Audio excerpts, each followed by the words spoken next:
Aí a gente tem como relacionar conjuntos e elementos de conjuntos e, enfim. Essa parte da matéria é uma parte que a gente vai usar mais para fazer os exercícios depois. A parte anterior ela era bem teórica mesmo, o nome dos conjuntos são mais especiais para matemática, as propriedades de cada um. Essa parte a gente vai usar mais para os exercícios, ok? Então, relação em conjunto. Quando a gente quer falar de um elemento e um conjunto, quando a gente quer relacionar um elemento e um conjunto, a gente vai falar sobre pertinência. A gente vai falar, eu botei ali os símbolos ali embaixo para vocês. A gente vai falar que os números, eles pertencem, não pertencem. Deixa eu ver se é isso mesmo. É isso mesmo. Pertence, não pertence. Só isso.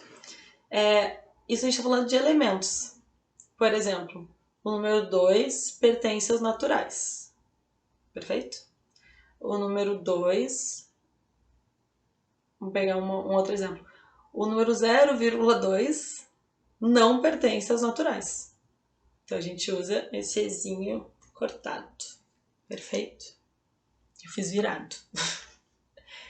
Aqui eu botei um exemplo que não é como a gente escreve matematicamente, mas que na apostila de vocês vai ter isso certinho. Eu coloquei assim para ser mais fácil para explicar mesmo. 3/4 pertence aos racionais, né? Uma fração de 2 inteiros, mas não pertence aos inteiros, certo? Isso aqui, como resultado, a gente teria um número com vírgula, que quando eu dava aula em colégio, eu lembro que os alunos tinham um ranço com número com vírgula, mas um ranço, eu nunca vai entender, certo? Nossa segunda relação seria a inclusão.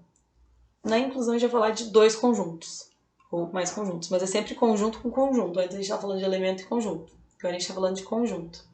A gente vai utilizar os símbolos de contém, não contém, está contido e não está contido. Por que isso? Porque a gente vai falar de um conjunto e ele inteiro tem que estar dentro de outro conjunto, para a gente poder dizer que contém e está contido. Eu vou mostrar aqui para vocês um exemplo, para ficar mais fácil. Eu acho simples lembrar disso, porque essas palavras, contém, está contido, são palavras que a gente usa no dia a dia, certo? Então aqui a gente está vendo que o conjunto A, que é um subconjunto de B, o A está contido em B, ele está inteiro dentro do B. E o B, se o A está contido em B, o B com certeza contém o A, certo?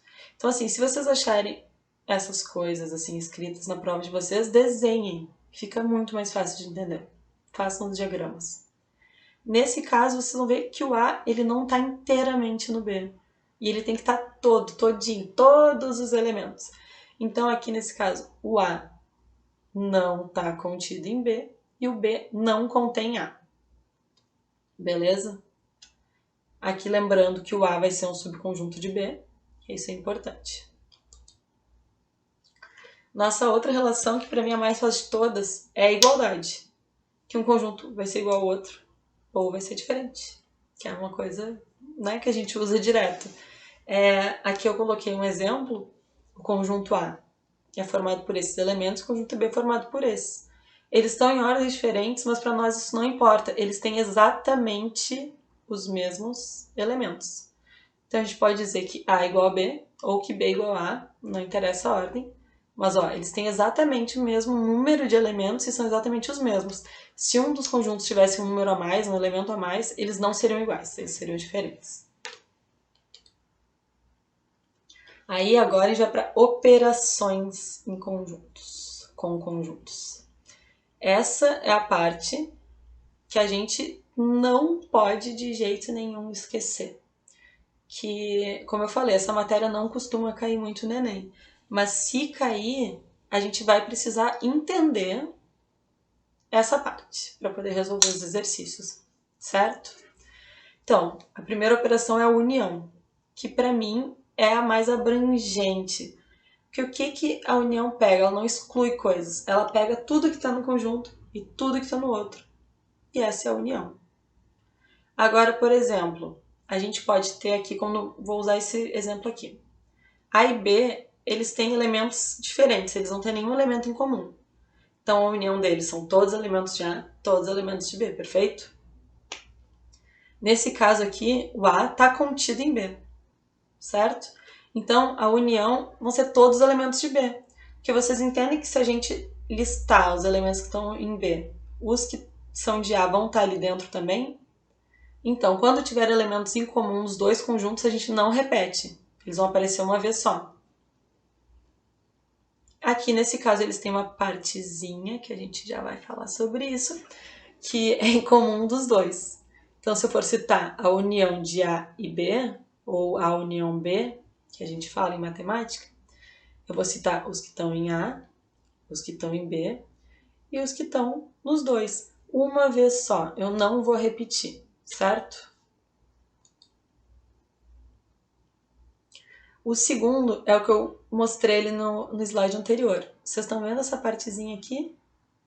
Então, são os elementos que estão nos dois conjuntos. Antes, para representar uma união, a gente usava um uzinho assim. Agora a gente vai usar esse sinal para falar da interseção, certo? É como se a gente só virasse. O que acontece aqui? Aqui é um exemplo, assim, numa turma, vocês já devem ter feito exercícios assim, e eu acredito que possa cair assim no Enem. Numa turma, tantos alunos gostam do sorvete A, tantos alunos gostam do sorvete B, e tantos alunos gostam do sorvete A e B.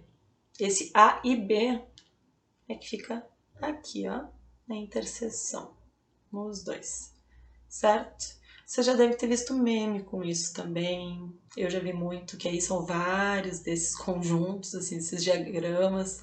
Aí tá tipo fome, sono, preguiça, qualquer outra coisa. Aí aqui no meio, assim, tá eu na quarentena, sabe? Então, me representa também.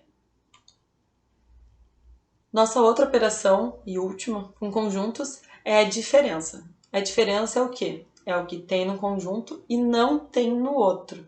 Não tem no outro. A diferença, a gente vai usar o sinal de diferença que vocês já estão acostumados, que é o sinal de menos.